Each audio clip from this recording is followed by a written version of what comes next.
আমার যে বোনেরা, আমার যে মেয়েরা পশ্চিম পাকিস্তানের বর্বরের কাছে ধর্ষিত হয়েছে, তারা ইচ্ছা করে ইজ্জত দেয় নাই, তাদের ইজ্জত নষ্ট করা হয়েছে। তারা আমার মা, তারা আমার বোন, তারা আমার কন্যা। বঙ্গবন্ধু স্বদেশ প্রত্যাবর্তনের পর বঙ্গবন্ধু এই নারীদেরকে উপাধি দেন বীরাঙ্গনা। বীরাঙ্গনা শব্দের অর্থ বীর নারী, বীর পত্নী অথবা বীর ও সাহসী নারী। বঙ্গবন্ধু বীরাঙ্গনা নারীদের নিজের কন্যা বলে অভিহিত করেন। It was in villages like this that the Bengali liberation struggle caught fire, and it was of it, the men telling their stories of fighting, the children telling their stories of running and hiding. It is the women who are silent, women like Saira.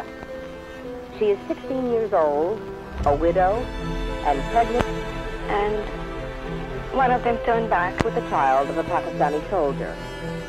Like thousands of women throughout Bangladesh, she is carrying a child she does not want. Some only 13 years old. In a few cases, their parents have abandoned them. In others, their husbands have rejected them.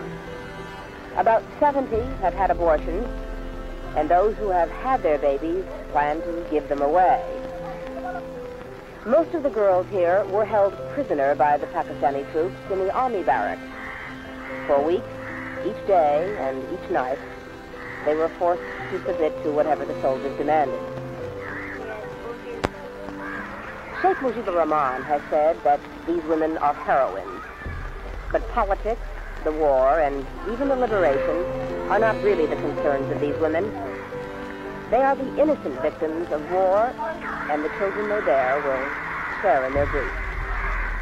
This is Liz Chaka, NBC News, in Dhaka, Bangladesh.